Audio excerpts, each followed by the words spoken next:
Thank you. Please be seated.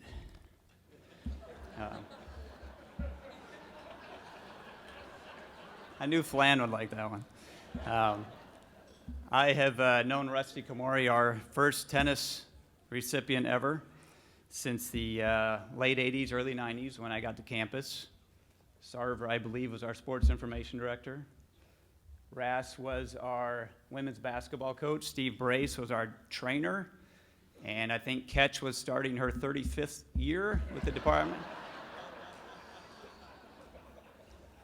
Sorry, Ketch. She's been lecturing me for 3 weeks, though, to keep this at 2 to 3 minutes. So, Ketch, my wife's right over there. She knows I'm awesome for 2 to 3 minutes, but.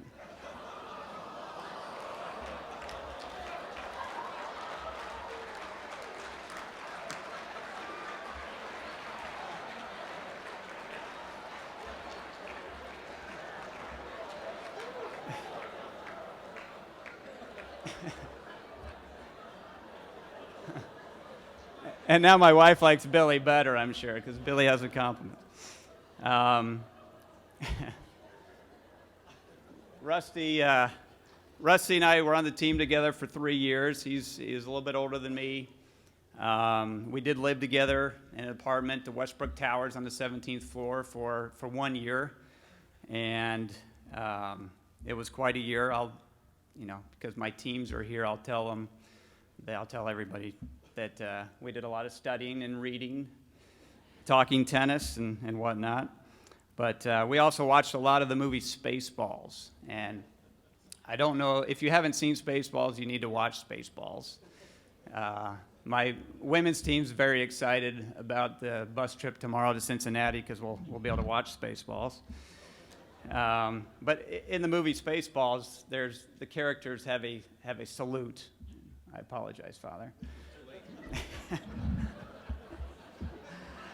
But if you've seen Spaceballs, the salute between the characters goes like this. Doesn't look so great at the start, but it ends okay. So last night, and this is something that Rusty and I would once in a while do back when we were stupid college kids. Last night I'm picking Rusty up at the airport, and I see that his flight's on time, 10 o'clock at night, coming from Hawaii, so I'm the only one there to pick him up, and I want to make sure that I give Rusty the salute I haven't seen the guy in 22 years. So I see him walking up the ramp, waiting for him. He's a distance away, and so I give Rusty the salute. He didn't salute me back. And as he got closer, I realized it was not Rusty. It was a guy that looked a lot like Rusty. So I gave him a little apologetic wave and said, "Welcome to Omaha." And he just walked on. I'm not sure what the heck was going through his mind the rest of the night, but Rusty was an amazing player for us. Obviously, he set a lot of records that Billy has just surpassed.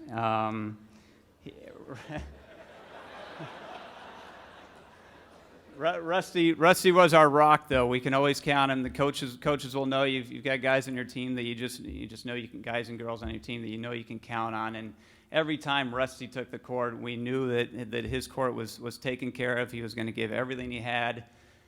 Mentally, he's a guy that I looked up to just to maintain that focus. And just to be the guy that we knew if he was going to get beat, it's going to take a very special effort on the other side of the net. And Rusty was always just there for us. He's gone on to coach. He's been coaching at the Punahou School in Hawaii, where he's from. He's won 20 or 21 state titles with that. He's won 2 national coaching awards based on all of his wins and state championships at Punahou. So without further ado, Rusty T. Komori, our first tennis Hall of Fame inductee.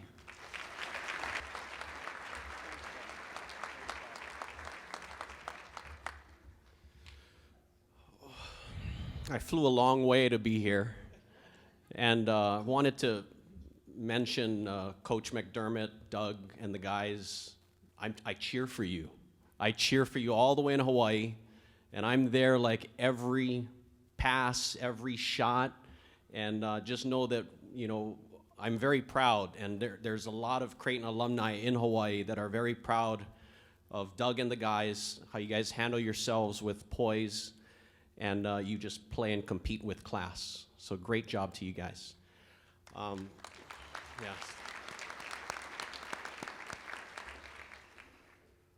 I want to thank my teammates, my doubles partners, but I'm basically here for one reason, and I'm receiving this honor because of one man, Coach Ed Hubbs. And Coach Ed, can you stand and be recognized on table 8 right there?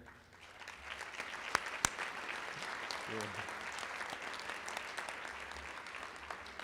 My freshman year, within 2 weeks of arriving on campus and going through freshman orientation activities, I didn't get to play much tennis during that time, but Coach Ed had entered us in this Nebraska Open.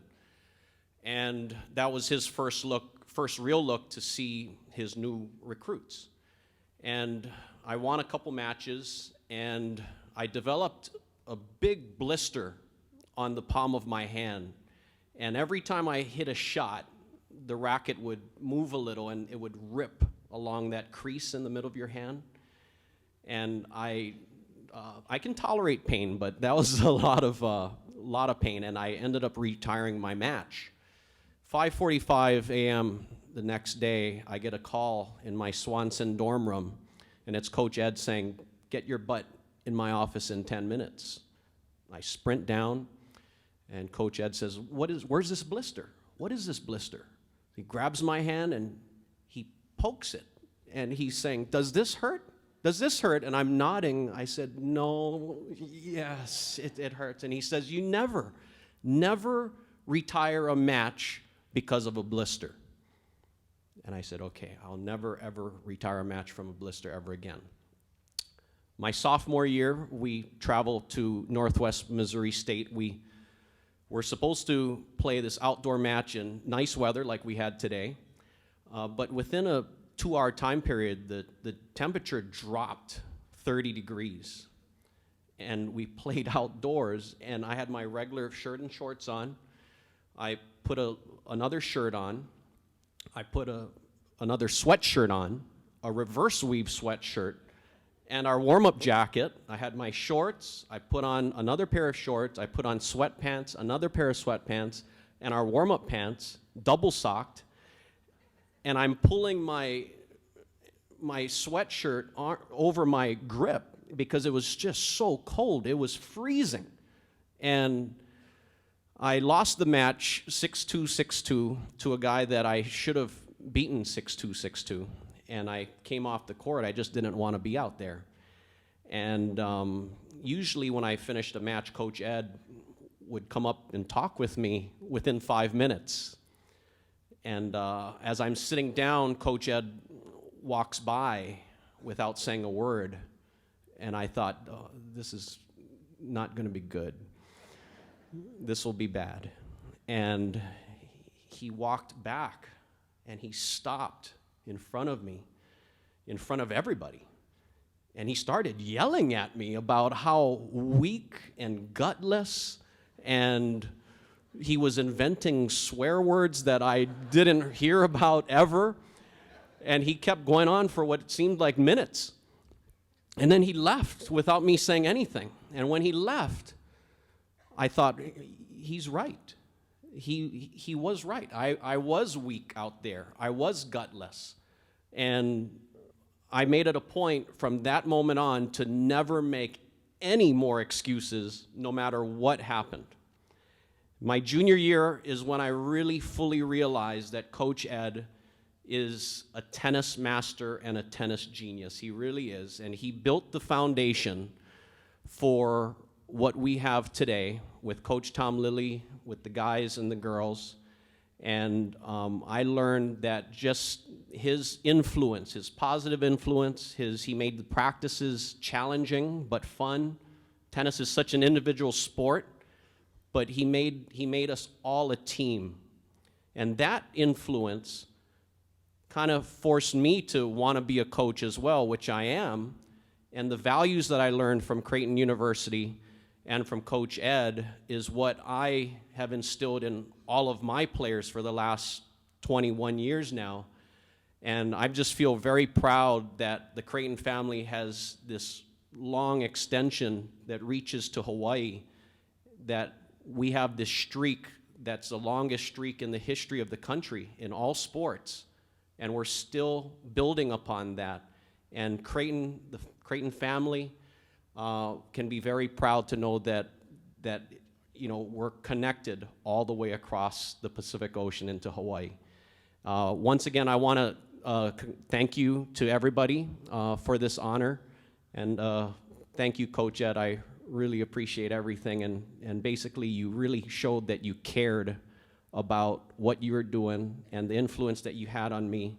I'm transferring it to showing that I care about everyone that I come across with as well.